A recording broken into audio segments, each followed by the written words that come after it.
beasts drink. Do not drink water. Dogs drink water. Camels drink water. Four-legged beasts drink water.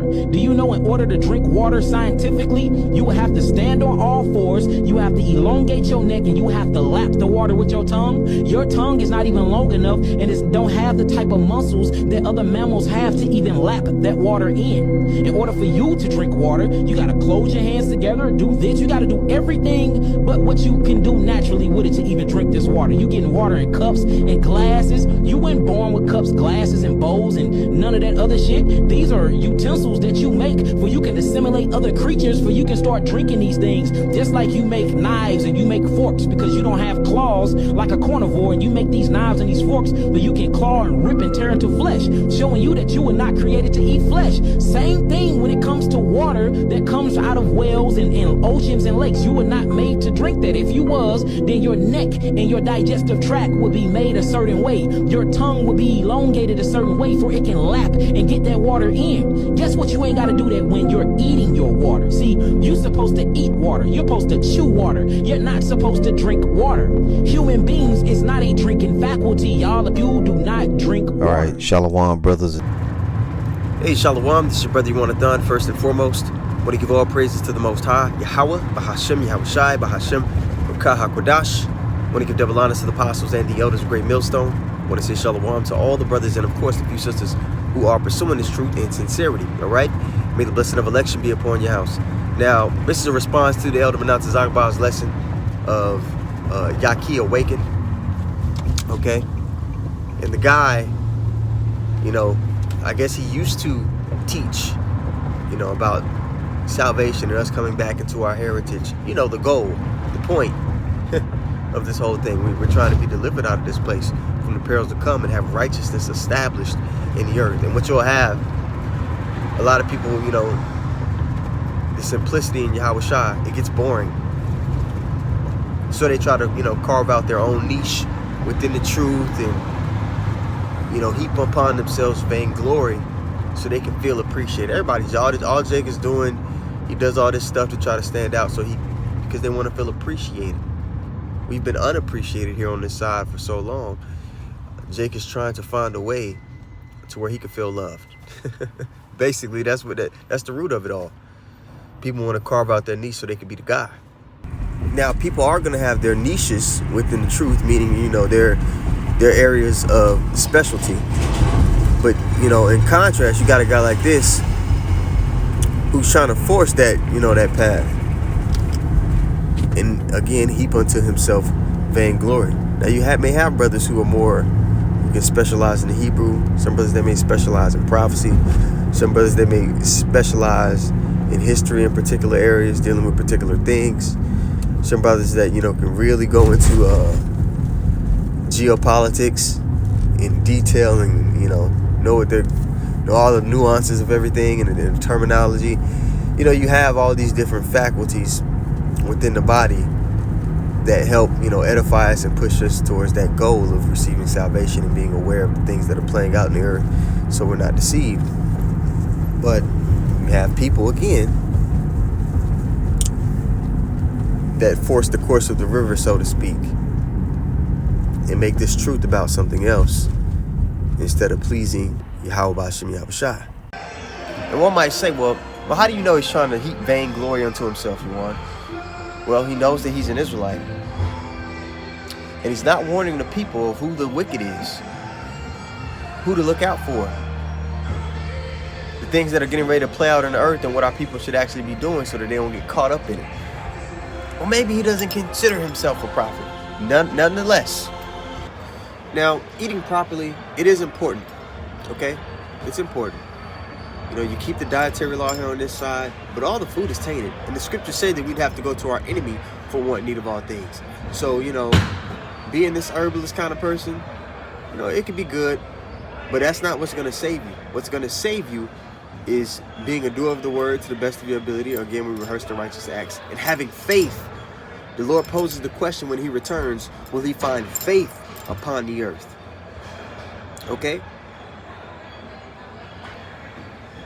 So, you know, he wants to talk about what you're putting into your body, you know. But what spiritual food are you eating? I didn't hear any of the proper ingredients in some of the videos I clicked through with them. There was no mention of Yahweh Hashem Yahweh Shai. If you don't have Yahweh Shai within your ingredients, it's bound to fail. You gotta, he's the foundation isn't Yahweh Shai for him. The elect are going to be showing reverence to the Son, showing reverence to the Most High. Because at the end of the day, we're going to have to call on those names. We're going to have to lean on them to be saved and delivered. Is that not the goal? Is salvation not the goal? Righteousness being established in the earth? Is that not the end goal we're trying to reach? So you can see by through, you know, people's talking points and what they're, you know, what they key in on, you know, what their end goal is. What is this guy's end goal? What is he trying to achieve? Does it seem to you, if you were just watching it, does it seem to you as though, you know, if you go click a video or two of his, does it seem to you that his goal is the kingdom of heaven and righteousness being established in the earth? By the way of Yahweh Hashem Yahweh Shai, not by our own means here on this side and these bodies. I'm talking about new heavens and a new earth.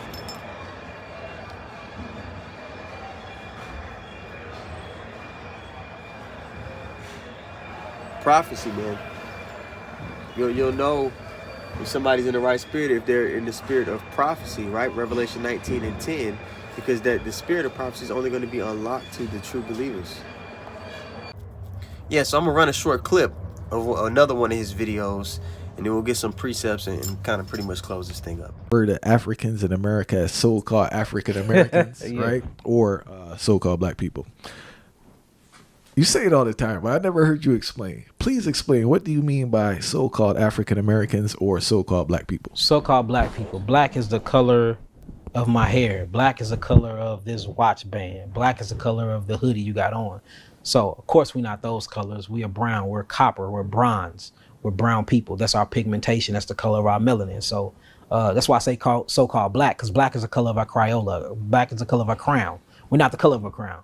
We're copper-skinned people. The reason why I say so-called African Americans, because not all, but 98% of the so-called Africans that's in America are not African at all. We actually are indigenous to this land, and we come from this land. So we have to quit acting like that all life started in Africa. No, all life stimulated everywhere. There have been black people on every inch of this planet since the beginning of this earth.